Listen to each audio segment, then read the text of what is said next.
pengentasan kemiskinan dan penataan lingkungan menjadi prioritas utama. Percepatan pembangunan Kecamatan Denpasar Barat digelar di kantor Lurah Pamacutan, dihadiri Wali Kota Ida Bagus Rai Dharma Wijaya Mantra, perangkat SKPD, camat, serta perangkat lurah. Rapat kerja ini membahas evaluasi kinerja tahun 2014, serta kesiapan pembangunan dalam 5 tahun ke depan. Terdapat beberapa indikator dalam percepatan pembangunan yang menjadi prioritas, yakni indikator pendidikan, ekonomi, kesejahteraan sosial, kesehatan, pengembangan nilai budaya, data kependudukan, sarana dan prasarana aparatur, hingga Kamtibmas. Keseluruhan indikator tersebut tertuang dalam 9 program dengan 15 kegiatan.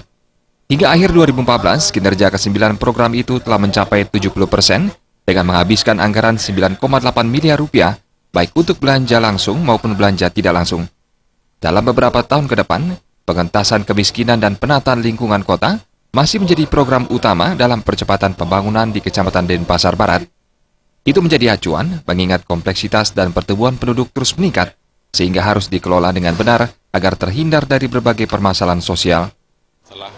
Percepatan untuk pembangunan lingkungannya, karena permasalahan sekarang di Kecamatan Denpasar Barat ini kan adalah lingkungan, karena adanya jumlah penduduk yang sangat padat sehingga tentu berimbas kepada lingkungan wilayahnya. Apakah itu pemukiman kumuh, ada pemukiman yang belum memiliki jamban, kemudian juga ada yang pemukiman-pemukiman yang selama ini langganan banjir karena pemanfaatan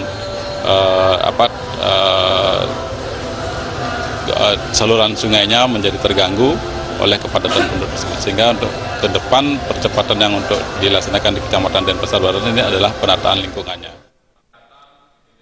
Rapat kerja percepatan pembangunan Kecamatan Denpasar Barat merupakan rapat kerja putaran terakhir dari 4 kecamatan di Kota Denpasar.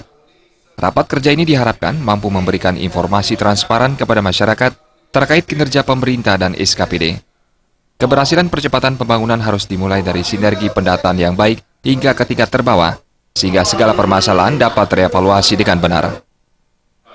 Ya, ini rapat koordinasi ini kan memang kita mengharmonisasi dari sekretariat dan SKPD dan sampai di kepala lingkungan di lurah. Jadi kalau memang ada data-data yang memang belum sinkron, ya harus disinkronkan dulu ya.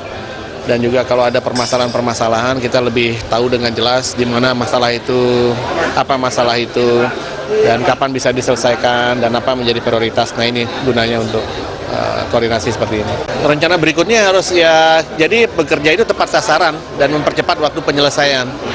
Jadi lebih fokus dia terhadap apa yang menjadi permasalahan dan termasuk juga di mana lokasinya kalau memang kita tahu lokasinya. Martana dan Yudi, Bali TV. Selesaikan sengketa